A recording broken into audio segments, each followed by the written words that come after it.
आजच्या व्हिडिओमध्ये आपण आपल्या डाळिंबागेवर येणारा मावा, थ्रिप्स या किडीचे लक्षणे व त्या किडीच्या नियंत्रणासाठी कोणत्या औषधाची फवारणी करावी याबद्दल सविस्तर माहिती जाणून घेणार आहोत। मित्रांनो, मावा, थ्रिप्स या किडी जेव्हा हवामान हे थंड व दमट असते, तसेच बागेला कोवळी फुटवे किंवा फुलकळी जेव्हा असते, तेव्हा या किडीस अनुकूल वातावरण होऊन या किडीचा प्रादुर्भाव हा आपल्या डाळिंबागेवर जास्त प्रमाणात होत असतो आणि ही कीड सर्वप्रथम आपल्या पिकाची कोवळी पाने व नुकतीच फळधारणा झालेली फळे यावर जास्त प्रमाणात आढळून येते। जसे की डाळिंबाचा बहार धरल्यानंतर नवीन पालवी फुटण्यास सुरुवात होते, त्यावेळी कोवळ्या शेंड्यावर तसेच फुलावर मावा किडीचा प्रादुर्भाव दिसून येतो आणि जर हा प्रादुर्भाव जास्त प्रमाणात झाला तर मावा कीड पानातील व फळातील रस शोषून घेऊन कोवळी पाने पिवळी पडून शेंडे जळतात।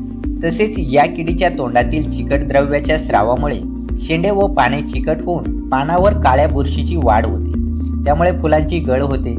त्याचबरोबर डाळिंबागेत थ्रिप्सच्या पिवळ्या व काळ्या रंगाच्या अशा दोन प्रकारच्या प्रजाती आढळून येतात व याची पिले व प्रौढ किडे हे कोवळी पाने, फुले तसेच फळावर पृष्ठभागावर पापुत्रा फाडल्यासारखी चिरा पाडतात व त्यातून स्रावणाऱ्या पेशीद्रव्यावर उपजीविका करतात। त्यामुळे पाने कुरळी होऊन नवीन शेंड्याची टोके जळतात, परिणामी वाढ थांबते।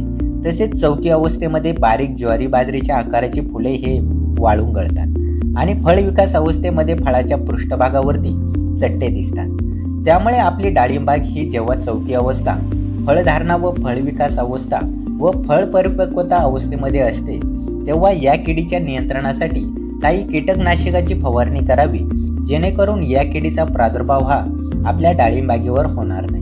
मित्रांनो, मावा, थ्रिप्स या किडीच्या नियंत्रणासाठी आपण सायनेट्रानिप्रॉल 10.26% घटक असलेल्या डोपंट कंपनीच्या बेनिविया या औषधाची 350 ml प्रति एकरास फवारतो किंवा थायमिथॉक्झॉम 25% घटक असलेल्या सिंजेंटा कंपनीच्या एक्ट्रा या औषधाची 0.4 ग्रॅम प्रति लिटर पाण्यास फवारणी घेऊ शकतो किंवा ॲसेटामॅप्रिड 20% कंटेंट असलेल्या टाटा रॅलीज कंपनीच्या टाटा माणिक या औषधाची 0.5 ग्रॅम प्रति लिटर। अशा प्रकारे मित्रांनो, या सांगितलेल्या रासायनिक व जैविक औषधापैकी कोणत्याही एका औषधाची आलटून पालटून फवारणी घेतल्याने आपल्या डाळिंबागेत मावा, थ्रिप्स या किडीपासून नियंत्रण मिळण्यास मदत होते।